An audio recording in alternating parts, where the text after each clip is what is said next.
damos inicio a nuestra primera conferencia magistral.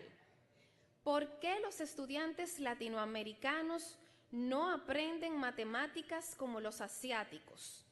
A cargo del señor Armando Loera Valera, quien es mexicano, cursó la carrera de Filosofía en la Universidad Autónoma de Chihuahua, México. Cuenta con una maestría en Educación y estudios de doctorado en la Facultad de Educación de la Universidad de Harvard. Gracias al Banco Interamericano de Desarrollo BID, con nosotros el señor Armando Loera.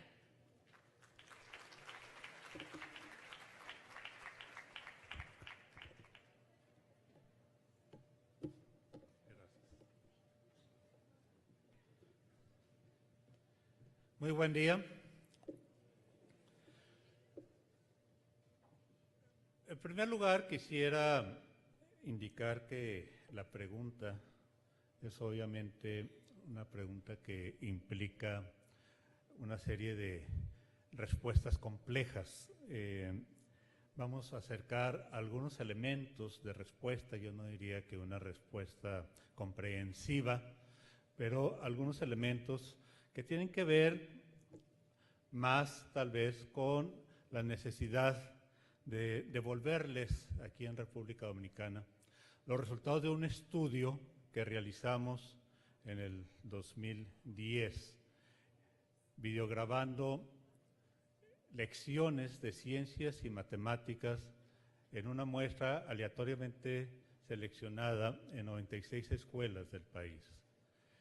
Es uno de los estudios más grandes que se ha tenido en este tipo de lecciones y comparando lo que estaba sucediendo en esas lecciones en República Dominicana con lecciones semejantes en Paraguay y en el Estado mexicano de Nuevo León. Este estudio fue financiado por el Banco Interamericano de Desarrollo y nace de la necesidad de responder por qué en Latinoamérica estamos aprendiendo tan poco, por qué nuestros estudiantes parecieran tener alguna deficiencia realmente significativa cuando se compara con estudiantes de otras regiones. ¿Es solamente un tema de desigualdad en el desarrollo o es un tema que también implica otras dimensiones? Cuando hablamos de mediciones internacionales, inmediatamente se nos aparece en la mente el concepto de brecha. En Latinoamérica, cada vez que salen los resultados de estudios internacionales, empieza alguna gente, no toda, desafortunadamente, de los ministerios, a ponerse nerviosa, porque viene un duro juicio sobre el estado de la calidad de la educación en el país, y hay gente que empieza a acusar y a echar culpas y asignar responsabilidades por el estado de cosas que se da en nuestro sistema educativo, según lo muestran los resultados de las evaluaciones internacionales. Vean ustedes que las mediciones internacionales empiezan a proveernos de elementos hasta fines del siglo pasado, con estudios como el TIMSS, como estudios muy obviamente de PISA actualmente. El estudio del TIMSS, el tercer estudio de matemáticas y ciencias, se ha estado desarrollando desde 1995 y tuvo el tino no solamente de medir qué tanto sabían los alumnos en exámenes curricularmente significativos en matemáticas y ciencias, sino que también hubo un estudio paralelo en donde se filmaron clases de Alemania, de Japón y de Estados Unidos para tratar de dar cuenta qué aspectos pedagógicos parecen estar asociados a esos niveles de desempeño. El TIMSS, en los diversos años que se ha efectuado, aquí les estoy mostrando datos de países orientales y Alemania, comparado con Alemania y Estados Unidos, en cuarto grado, lo primero que empezaba a resaltar es el concepto de brechas. Los orientales empezaron a sobresalir de una manera sospechosa. Sospechosa porque en educación tenemos muy buenas explicaciones para poder asociar factores, por ejemplo, los culturales o los socioeconómicos, el nivel de desarrollo de la comunidad o nivel socioeconómico de las familias y asociarlo con los niveles de logro académico. Pero nos asombraba que incluso países con nivel de desarrollo diferenciado en Asia, estos países como Japón, como Hong Kong, como Singapur, como Corea, empezaban sistemáticamente a sobresalir. Cuando empezamos a hacer las comparaciones, no solamente de primaria, sino de octavo grado, la brecha aumenta y ven ustedes que hay consistencia en los diversos años. Y esta brecha no solamente se muestra con países como Europa, sino cuando se empiezan a incorporar países latinoamericanos como Colombia o Perú, Argentina, Brasil, Costa Rica, Uruguay, México, Chile, empieza el concepto de diferenciación de brechas a ser cada vez más significativa. Tenemos obviamente claridad de que hay una brecha en los aprendizajes de matemáticas a nivel internacional. TIMSS es un estudio basado en un examen con relevancia curricular para cada país. Luego vino un examen que ha tenido todavía más atractivo internacional, que es el de PISA de la OSD. Ese examen, más que ser curricularmente significativo, trata de determinar las competencias para el siglo XXI, qué tan preparados están nuestros estudiantes de 15 años para asumir las competencias de la sociedad del conocimiento que se espera que se tenga en este siglo. Y obviamente, pues aquí el concepto de brecha empieza de nuevo a ser cada vez más sistemático. Si bien muy al principio Finlandia emergía como un país muy interesante que lideraba buena parte de los niveles de logro académico, ahora en las últimas mediciones de PISA ha sido de nuevo los países asiáticos, muy específicamente China, quien ha estado sobresaliendo. Si uno compara con Estados Unidos, que si bien es un país desarrollado, tiene amplias inequidades educativas, y con Chile las desigualdades son realmente significativas. ¿Qué nos muestran todos estos estudios? Bueno, nos muestra que sí, efectivamente, hay estudiantes en el mundo que son capaces de aprender más y otros que son capaces, que no tienen esa capacidad. En el estudio TIMSS Video, donde se empezaron a enfocarse a la forma como se dan las lecciones de matemáticas y de ciencia, se generó una discusión muy relevante a fines del siglo pasado, a partir de un libro que se llamó The Teaching Gap, la brecha de la enseñanza. No solamente existe una brecha en los aprendizajes, sino también existe una brecha en la enseñanza. Esto significa que nuestros maestros típicamente enseñan de una manera diferente a como enseñan los países donde los alumnos obtienen más alto nivel de puntaje. Pero ¿qué es lo que hacen específicamente nuestros maestros y qué es lo que hacen en contraste los maestros de esos países cuyos alumnos emergen como los más sobresalientes? Para eso, el BID quiso hacer un estudio en Latinoamérica en 3 países, Paraguay, República Dominicana y el Estado mexicano de Nuevo León, y comparar algunas de las variables más importantes de lo que está pasando en nuestras aulas con relación a lo que estaba pasando en las aulas de estos países asiáticos y de Europa. Yo les voy a estar mostrando en azul los resultados de Paraguay, en rojo de República Dominicana y en verde de Nuevo León. Son las barras típicas de estos resultados. Y en amarillo, los países desarrollados. Si ustedes se fijan, en el cuarto lugar va a estar ahí Japón. Veamos una dimensión. ¿Qué tanto se interrumpe la clase? ¿Qué tan sagrada es una lección? ¿Hasta qué punto la comunidad, el director, otros maestros no se atreven a entrar e interrumpir una lección? A nivel internacional sobresalen los japoneses. El clima de aula es de alto respeto al proceso de enseñanza-aprendizaje, más que de autoritarismo del maestro, es de alto respeto al proceso de enseñanza-aprendizaje. Y de una forma muy interesante, si ustedes ven los resultados de Paraguay, República Dominicana y Nuevo León, de esos tres países latinoamericanos, en República Dominicana es donde menos se interrumpe la clase. Es decir, hay cierto nivel de sacralidad con relación a la forma como se interrumpen las clases en otros países. Y eso creo que es muy bueno.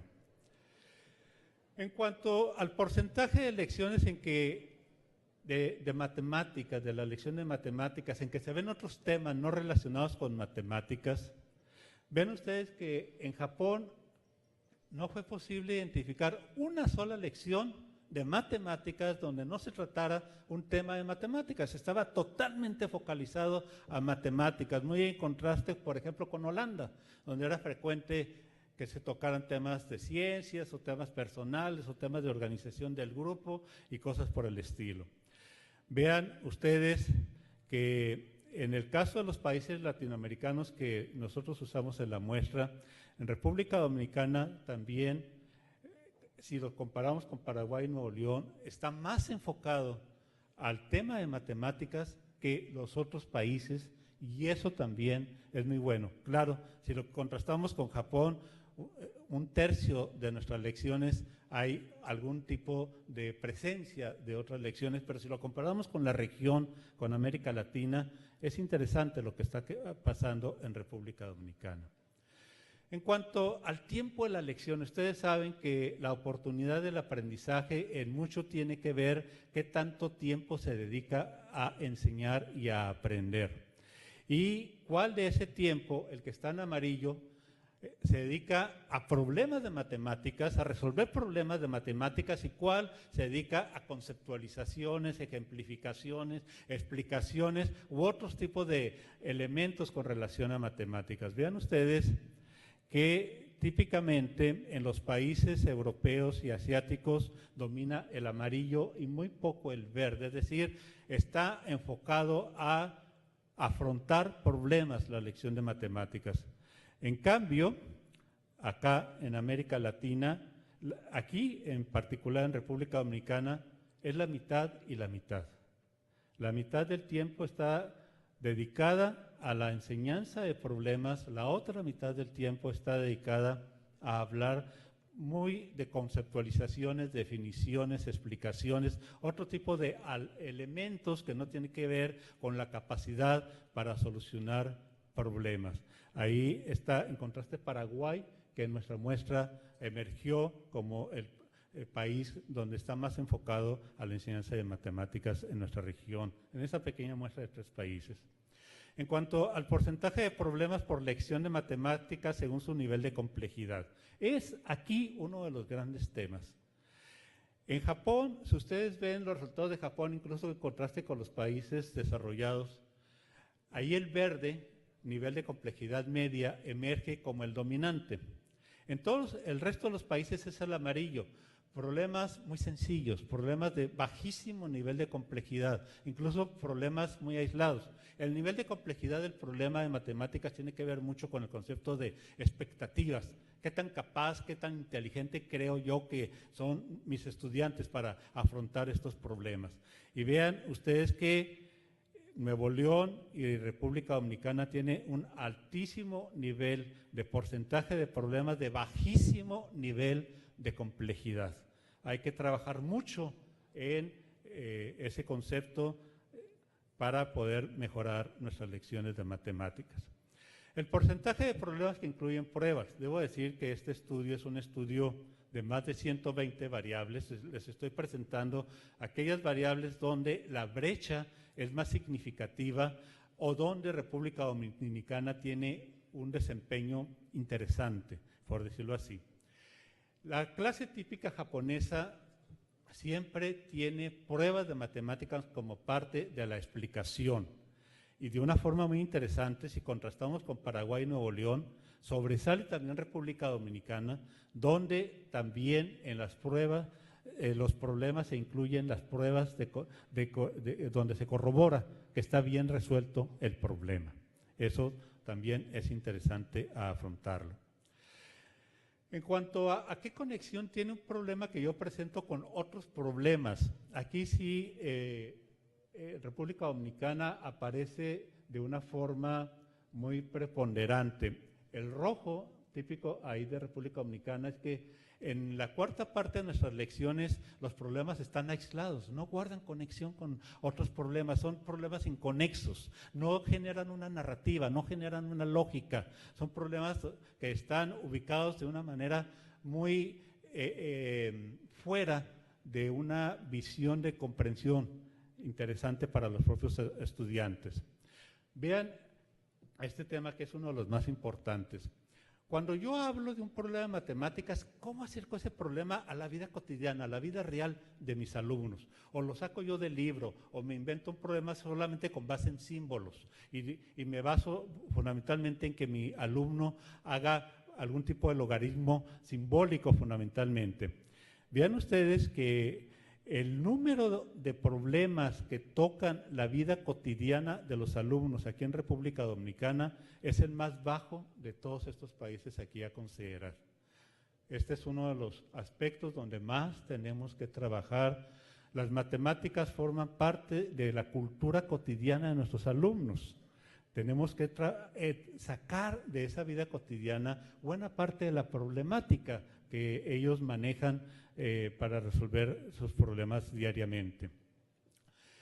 ¿Qué tanto se utilizan diagramas, tablas o gráficas para poder ilustrar los aprendizajes aquí en matemáticas? Vean ustedes que en Japón el uso de los diagramas, que es la parte amarilla que sobresale de toda esa tabla, es realmente dominante. Vean ustedes que acá en República Dominicana apenas anda en el 4% de las lecciones en contraste con el 83% de las lecciones típicas de Japón.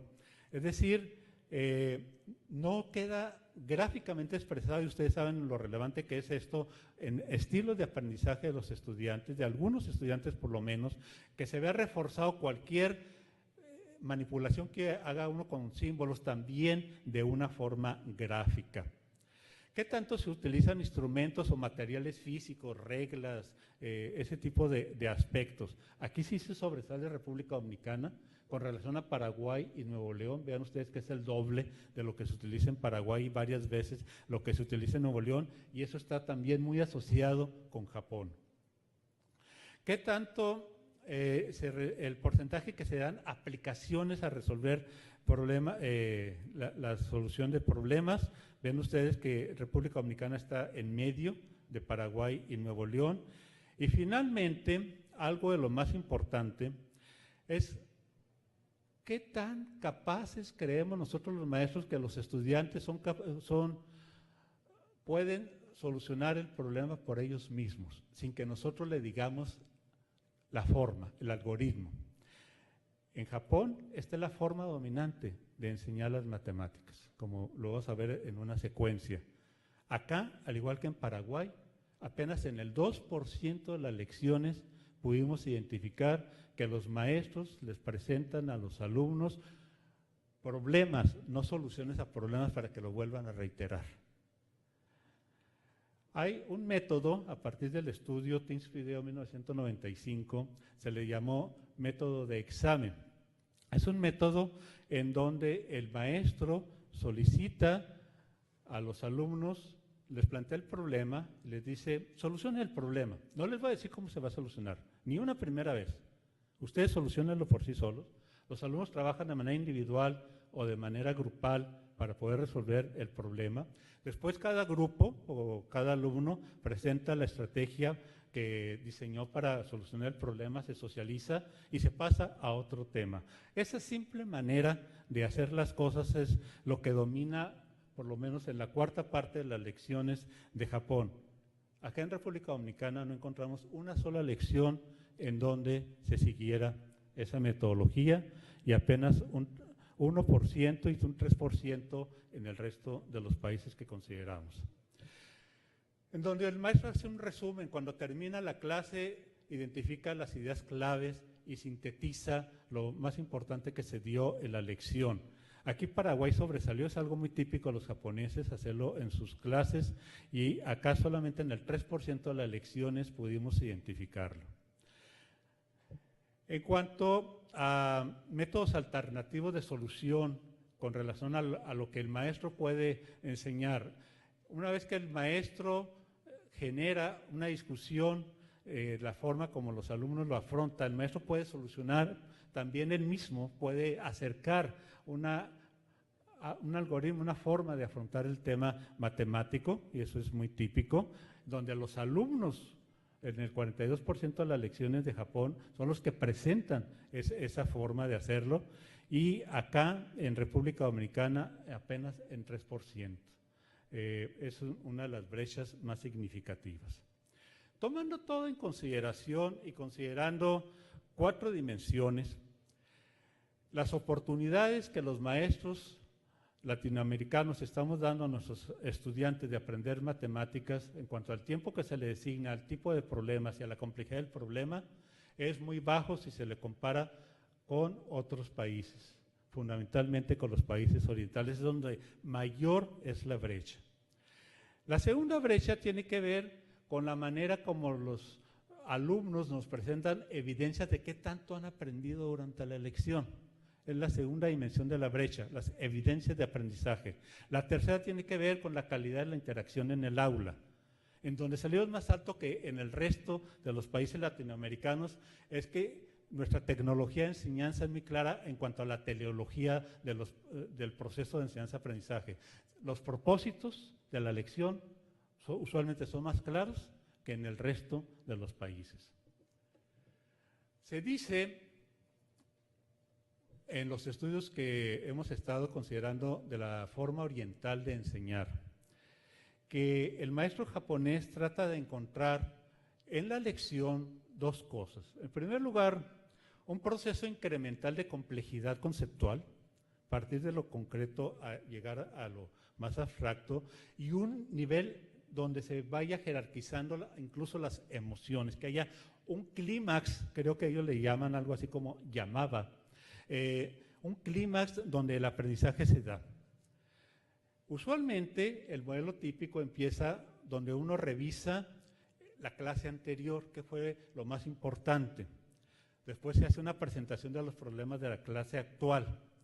Los estudiantes trabajan por sí solos para resolver esos problemas, se socializa, se discuten las formas de solucionar y finalmente el docente enfatiza la idea principal en una forma climática y agradeciendo el involucramiento de los estudiantes en esa forma de enseñar. Cuando nosotros vemos el flujo pedagógico en las clases aquí en República Dominicana es muy diferente. El modelo dominante aquí en República Dominicana es que el maestro ofrece definiciones, no problemas. Define. Posteriormente, se solicita que los alumnos memoricen las definiciones. Y posteriormente, si todo va muy bien, se permite que exista algún tipo de solución de problemas. Nosotros podemos identificar 4 modelos dominantes aquí en los flujos pedagógicos en las clases de matemáticas en República Dominicana. Y el cuarto modelo, sin embargo, si bien es el 1 o 2% de las lecciones, es una práctica minoritaria, pero muy prometedora, porque ahí sí los alumnos empiezan con una problematización de aspectos de la vida cotidiana de los alumnos.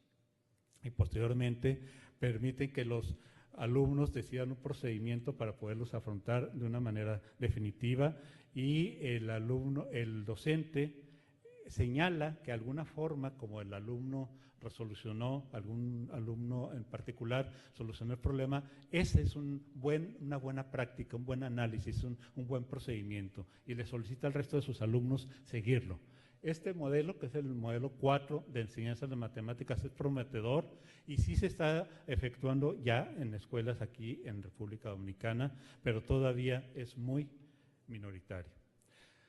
En conclusión, ¿cuáles son los mayores contrastes en las lecciones de los docentes japoneses con relación a nuestros docentes en Latinoamérica? Primero, ellos tienen un gran respeto al proceso de enseñanza, no interrumpir lecciones.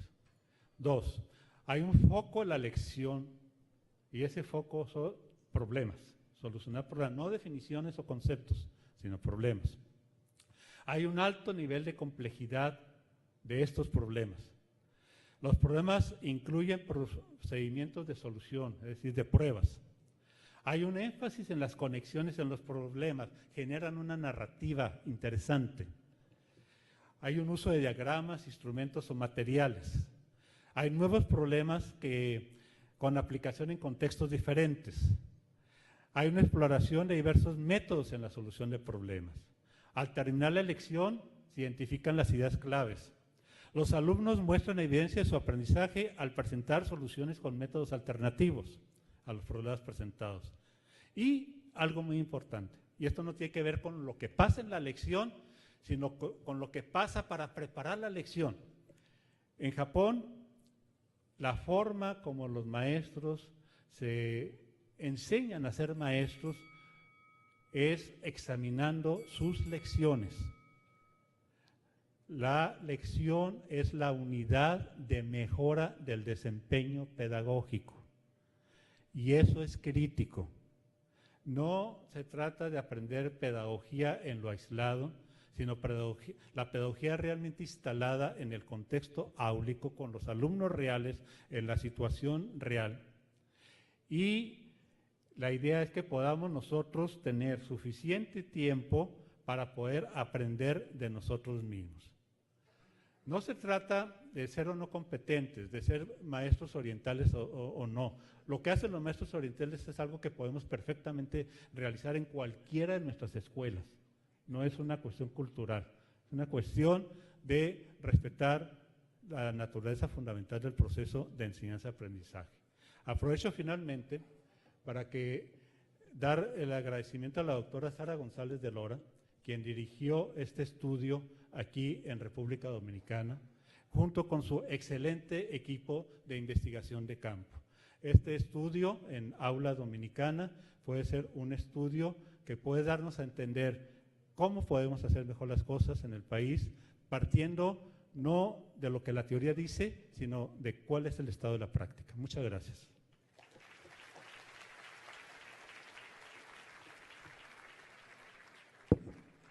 ¿Hay preguntas?